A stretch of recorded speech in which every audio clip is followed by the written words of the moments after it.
All right, what's up, you guys? Let's recap last night's fights. Overall, pretty good card. Yeah, what did start with that? Khalil Roundtree and that other dude. I really hadn't heard of either guy, but that Roundtree went out there, man. He looked like a killer. He looked like a destroyer, and he put that dude away. Is that other guy's last name Saki or something like that? Put him away, made quick work of him, and pretty much stormed onto the scene. So I'm definitely curious, to see where this guy goes from here. Um, Forget what order the fights were in, but I'm just gonna go, from what order I have the fights in my mind. Let's see here: Anthony Pettis, Michael Chiesa. I guess I wasn't surprised in the sense that Pettis pulled it off. I had predicted he would. I just thought he had too much big fight experience, and Chiesa just didn't have that, high level world stage experience like Pettis has. And Pettis showed, he went out there and he reminded me of the Anthony Pettis that we saw back in like the WEC days or wherever the hell he was before the UFC, where he went out there and he was fearless, and the guy he pulled the trigger. He wasn't afraid to pull the trigger. He wasn't thinking about being taken down. He wasn't hesitant. That's Anthony Pettis I feel we saw, and it worked wonders for him out there. And I mean, he finished Michael Chiesa by submission, and Michael Chiesa is a submission specialist. So that in its own right is pretty damn impressive. So I was impressed with Anthony Pettis. I thought he was a little overboard, claiming, I'm coming for that fucking title, baby. That belt is mine. They always kind of explode, emotionally after a big win. But hey, it probably feels damn good for him. He's been on a skid for a long time now, so I'm sure it felt really good to get a win, you know, um, under his belt again. So, I can't criticize the guy for being excited, but yeah, he's a long way from a title shot if you ask me. But yeah, hats off to Anthony Pettis. He looked pretty good. Mike Perry, Paul Felder. Holy shit! Now that's a fight where you need to pay these guys. Those are the kind of fights that those guys need to be making tons of freaking money, because you can't go through those fights your entire career. You just can't. It's not sustainable. Both guys just go out there, bite down on their mouthpiece, dig their heels in, and just fucking slug and throw. And there's technique in there too. I mean, it was beautiful. It was beautiful in its violence, and it was something special to see. But I knew it would be.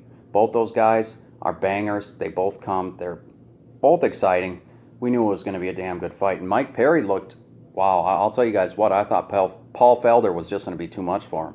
Obviously, that broken hand or broken arm played into it, how the fight unfolded, I'm sure, to a certain degree. But I'll tell you what, Mike Perry looked totally different. I mean, he's made the transition to Jackson's, and he looks a lot more patient. He looks a lot less reckless.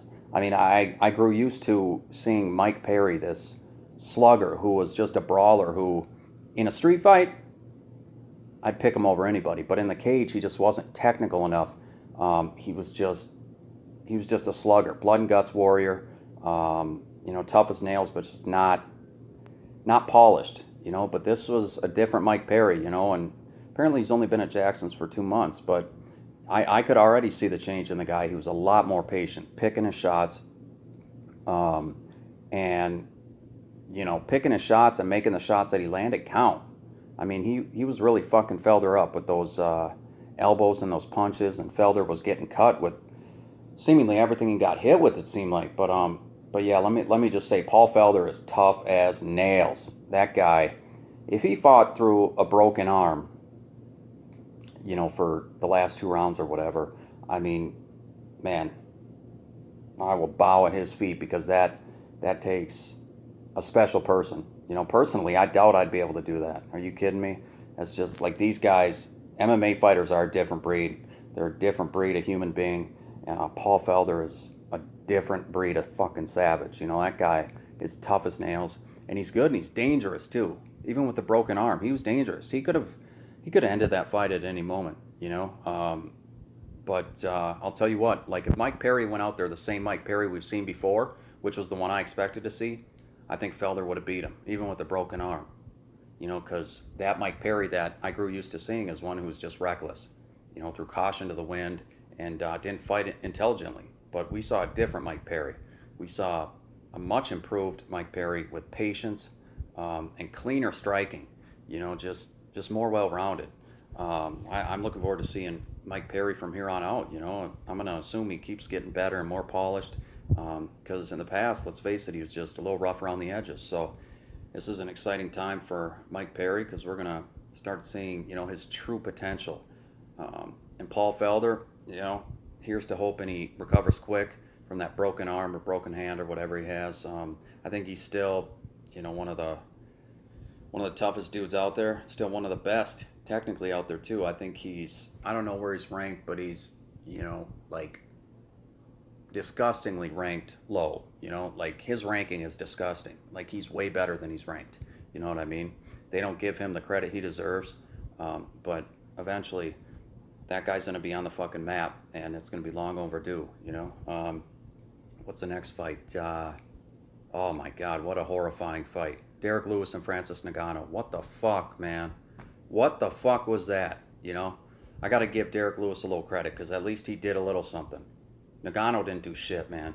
He must be, it's like PTSD from that Stipe beating. You know what I mean?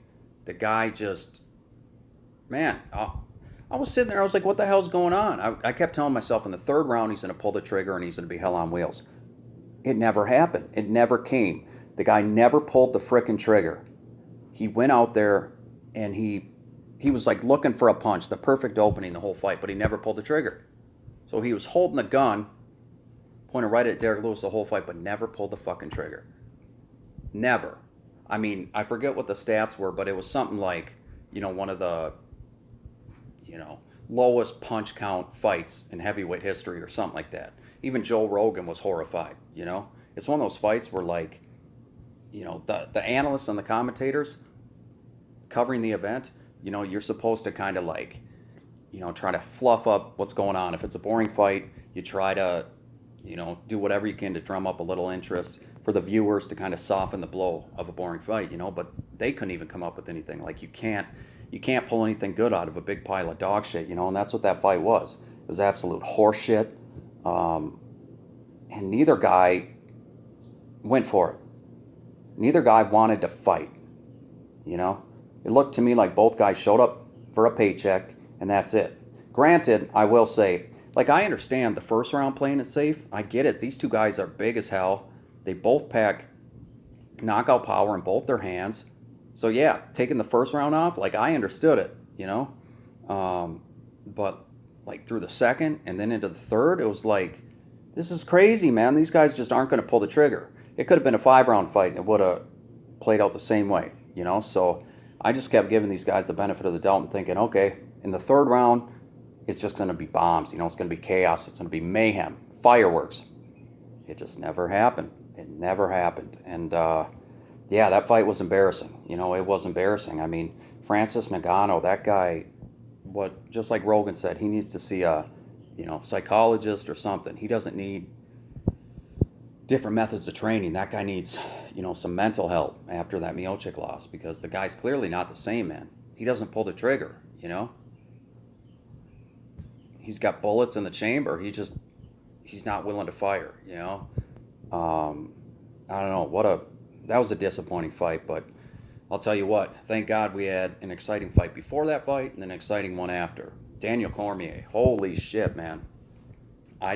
Even though I didn't make a prediction for that fight, I definitely thought Miocic would have the advantage standing up. I thought if Daniel Cormier stands with Stipe Miocic, he's just going to be like throwing something in a wood chipper. I just thought Miocic was just going to chew him up and spit him out because Miocic's hands have been incredibly impressive. As many times as I've seen him, I mean, his hands have been amazing. So for Cormier to just go out there and he just stands his ground and he just like bites down on his mouthpiece and swings back and he's landing, like the harder, more effective shots and you're just like, holy shit. And it makes me a little uneasy as a fan to watch Cormier like that because he just stands his ground. It's like, dude, you better start fucking moving, man.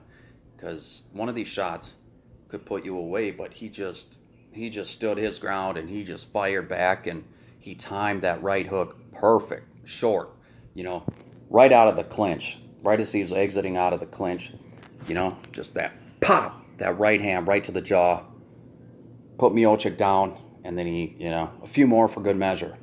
Just perfectly placed on the jaw too. I'll tell you what, man, I don't know. I look at Daniel Cormier and I think, man, he doesn't look like a fighter. He doesn't look that impressive. Even when I see him fight, I'm just like, this guy just doesn't do a whole lot for me when I see him fight. But he almost always, gets the job done, right? Aside from the John Jones fights, the guy he goes out there and he does shit that just blows my mind, and putting away Stipe Miocic like that, standing up, mind-blowing. I thought if he was able to get his hands on Miocic, he could run away with the fight, but never in my wildest dreams did I think he was going to knock out and put away Stipe Miocic. Whew.